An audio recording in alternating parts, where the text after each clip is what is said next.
In this video, you are going to learn how to graph the function and find the vertex, x-intercepts, and the y-intercepts.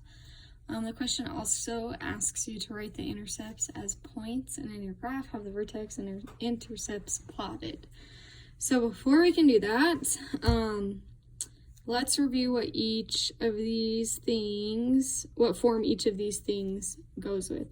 So if you want to know your vertex form is usually the best option, right? If you want to know your x-intercepts, factored form is usually the best way to get those, and the best way to get your y-intercepts is standard form.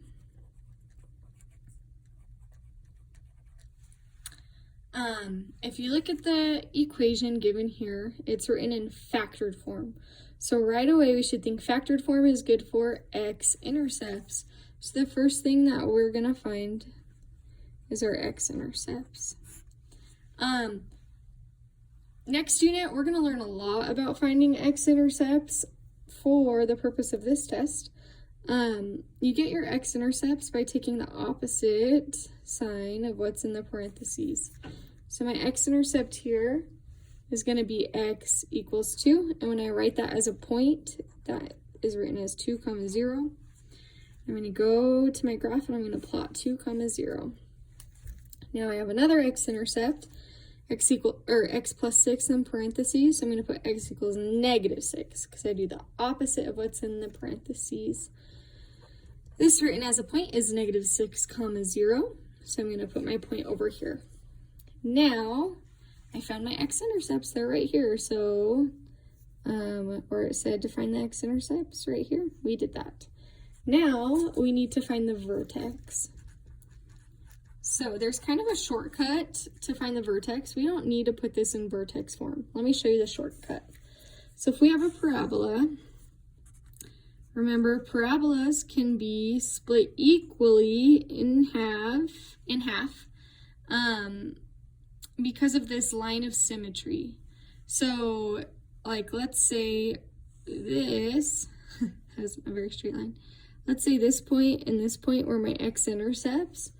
Well, the distance from my point to my axis of symmetry over here is congruent to my distance from my x-intercept to the axis of symmetry over here. So they're congruent distances.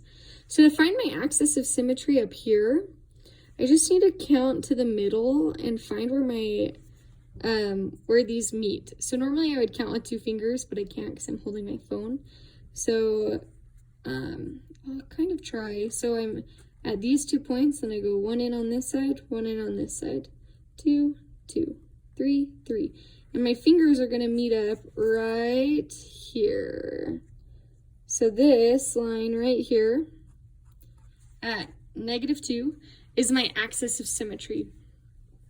Now, that's really helpful, but it doesn't give us our vertex. So we know somewhere on this line is going to be our vertex, but we don't know if it's at -2, -10, or -2, -2, or 2, 10, or 2, 100, right? We don't know where it is on this line. Down here, right here was the vertex, but up here we don't know yet. But what we do know is in the vertex, the x value is going to be 2 because -2, because it's on -2. So somewhere it's going to be, our vertex is going to be -2, some number, but we don't know that number, so we need to find it. If I know that my x value is going to be -2, all I have to do is plug this in for x, and I'm going to get a value out, and that value is going to tell me where my vertex is. So I'm going to rewrite this original equation up here, oops, with -2 in place for x, okay? So I have -2 minus 2, and then I have -2 plus 6. There's a lot of -2's in here. So I'm going to simplify my parentheses first. It's going to end up with 4. And I'm just going to multiply, so I'm going to get 8 times 4. I'm going to get 32. So my vertex is at -2, 32. And we don't have that on our graph, so it's gonna be, I don't know, somewhere up there, pretend. And so my graph is going down like this, right? And we know it should be facing down like that because we have this negative sign in the front. So now we found the vertex right there. So I found x-intercepts, vertex. The last thing that I need to find is y-intercepts. And the best way to do that is through standard form. So to get standard form, I need to multiply this out and combine my like terms. So I'm going to come down here, I'm going to rewrite the original problem. And now I'm just going to multiply everything out. So I'm going to distribute my -2 into this first set of parentheses. You can always do it a different way, but this is just the way I'm going to multiply it. Now I'm going to FOIL everything. So I'm going to get -2x times x is -2x squared. -2x times 6 is a -12x. 4 times x is a positive 4x. 4 times 6 is 24. Okay, I'm not in standard form yet because I need to combine my like terms. So, hold on, I'm struggling. The paper keeps moving. -2x squared. I'm going to combine these, so that's going to be a -8x. And this is plus 24. So your y-intercept is whatever's on the end in standard form. And I'm going to explain why that is in a second. But just so you know, your y-intercept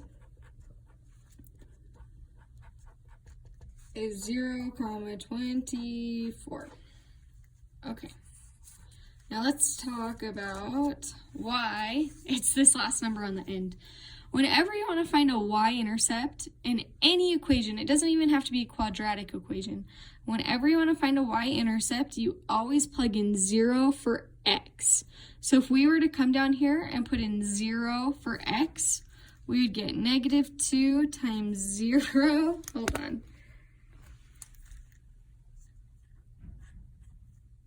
-2 times 0 minus 8 times 0. My paper keeps moving. And then plus 24 on the end. So -2 times 0, it's just going to cancel out because it's going to be 0. -8 times 0 is also going to cancel out to be 0. So we're just left with 24. Well, a shortcut way to do that is just know that my number on the end in standard form, my C term in standard form, is 24. Okay, so going back up here, we found our vertex right here, our x-intercepts right here, and our y-intercept down here. If you still have questions on this, I would recommend watching this again and doing the practice test. There is a problem like this on the practice test, but I'd say the key thing is knowing how to plot your x-intercepts and then counting to the middle. Then once we count to the middle, we take whatever we got to in the middle, so we got to -2, and we plugged it in for x to get out our other coordinate in our vertex, the y value in our vertex. And the last thing that we did to find the y-intercept was multiply the original problem, the original equation, out into standard form. And standard form is good for y-intercept, so we're able to find our y-intercept at 0, 24. I hope this helps you.